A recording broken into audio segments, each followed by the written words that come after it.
महर्षी भाऊसाहेब कुंभार यांच्या जयंतीनिमित्त खोपोली येथे भव्य जिल्हास्तरीय कुस्ती स्पर्धेचे आयोजन। कुस्ती महर्षी स्वर्गीय भाऊसाहेब कुंभार यांच्या स्मृतिदिनानिमित्त जिल्हास्तरीय कुस्ती स्पर्धा 2024 चे खोपोलीत भव्य आयोजन करण्यात आले होते। या स्पर्धेच्या उद्घाटन समारंभासाठी भारतीय खेल प्राधिकरणाचे वरिष्ठ प्रशिक्षक तथा भारत सरकारचा सर्वोच्च क्रीडा प्रशिक्षकांचा द्रोणाचार्य पुरस्कार प्राप्त राजसिंग चिकारा यांची उपस्थिती महत्त्वाची ठरली।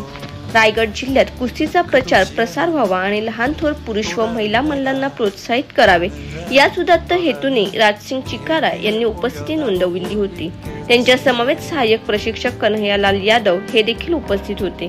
या समय केटीएसपी मंडळाचे अध्यक्ष संतोष जंगम, शिवसेना नेते पंकज पाटील, खोपोलीतील उद्योजक यशवंत साबळे, अखिल कोयना पुनर्वसन सेवा संघ महाराष्ट्र राज्याचे अध्यक्ष विठ्ठल मोरे, खालापूर तालुका कुस्तीगीर संघाचे अध्यक्ष डॉक्टर सुनील पाटील, युवा उद्योजक विक्रम साबळे, सामाजिक कार्यकर्ते विक्रम पाटील, गुरुनाथ साटेलकर, महेश पवार, जितेंद्र सपकाळ, ईश्वर शिंपी आदी मान्यवर उपस्थित होते।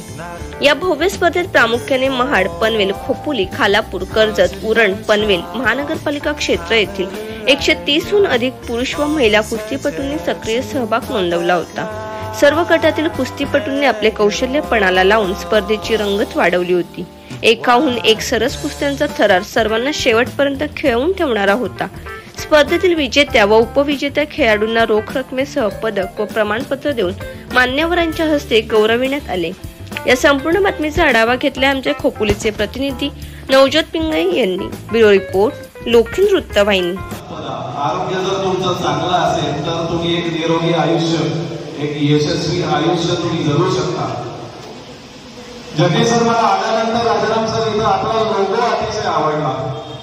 त्याच्यावर लिहिलेलं आहे आरोग्य, संस्कार आणि शिस्त। मला वाटतं यशस्वी आयुष्याचं सूत्र ह्याच्यापेक्षा वेगळं काही असू शकत नाही। अतिशय सुंदर लोगो आपण बनवलाय। जर तुमचं आरोग्य चांगलं असेल, निरोगी शरीराबरोबर तुमचं मनही जर सुसंस्कारित असेल, तुमचे मनातले विचार जर सुंदर असतील आणि या सगळ्याला जर शिस्तीचा आधार असेल तर मला वाटतं आयुष्यामध्ये यशस्वी होण्यासाठी याच्यापेक्षा वेगळी त्रिसूत्री काही असू शकत नाही।